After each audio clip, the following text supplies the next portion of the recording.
ખેડૂતોનો પિત્તો છટક્યો છે સરકાર પર, કેમ કે ખેતરોમાં વીજ થાંભલા નાખવામાં આવી રહ્યા છે, વળતર મળી નથી રહ્યું અને સરકાર મૌન છે અને તે ટ્રેક્ટર રેલી લઈને નીકળે છે. હવે સરકાર સક્રિય થઈ છે અને પ્રવક્તા છે સરકારના જીતુ વાઘાણી, તેમણે મોટું નિવેદન આપ્યું છે.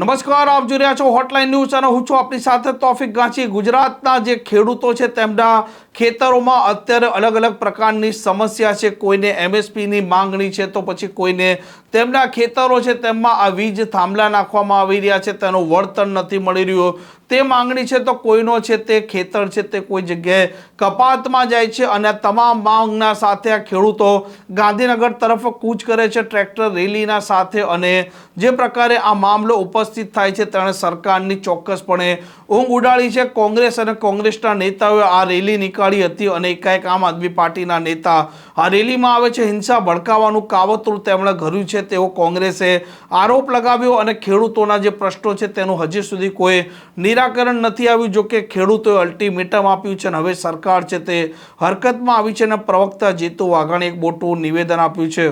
ખેડૂતોના સમયે બધી જ વાતો કરી છે, મેં અહીંયા મારી વાતમાં પણ કરી છે. વિપક્ષના રાજ્યમાં કેવી રીતે આ પ્રકારમાં શું અપાઈ રહ્યું છે એનો હિસાબે તમને આપે. રાજ્યની સરકાર એના ઉપર કામ કરી રહી છે અને ખેડૂતોનું જ્યાં હિત હોય એવા હિતકારી નિર્ણય એ રાજ્યની સરકાર લેવાની છે. જ્યાં જ્યાં પણ જે સરકારો છે એ સરકારોમાં કોઈ પણ વિપક્ષની સરકાર હોય ત્યાંનું મારે તમને વિનંતી છે કે એ પ્રકારની તુલના એ ચોક્કસ કરીને ખેડૂતો સાથે વાત કરે. હું હજી કહું છું કે રાજનીતિ એ અમારી પ્રાયોરિટી નથી, અમારી પ્રાયોરિટી ખેડૂત છે. એમના માટે જે કરવું ઘટે કરી રહ્યા છીએ, કરીશું અને એના માટેનું કામ એ ચાલી રહ્યું છે. લાંબા ગાળાની યોજના અને નીતિ એ બનાવવાનું કામ એ રાજ્યની સરકારનું છે અને અમે કરીશું. અત્યારે પ્રાકૃતિક ખેતીને એમના નીકળતા જે પ્રશ્નો છે પ્રશ્નોની આપણે વાત કરી છે, મારી વાતમાં ઘણી બધી વાત કરી છે. થેન્ક યુ, આપ સૌનો આભાર માનું છું. આ બધી જ વાતો એ ખેડૂતો સુધી પહોંચે, જાગૃતિનું કામ પહોંચે, એના હિતની વાતો પહોંચે એવી આપ સૌને વિનંતી કરું છું. ખેડૂતના આશીર્વાદથી અમે સૌ કામ કરી રહ્યા છીએ.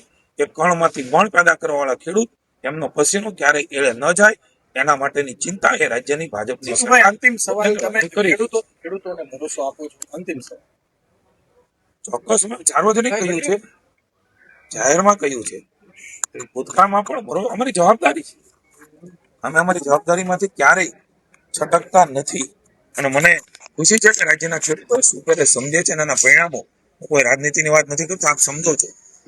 સમયે લોકશાહીમાં ખેડૂતોએ આપ્યા છે. હું ખેડૂતનો ઋણ સ્વીકાર કરું છું.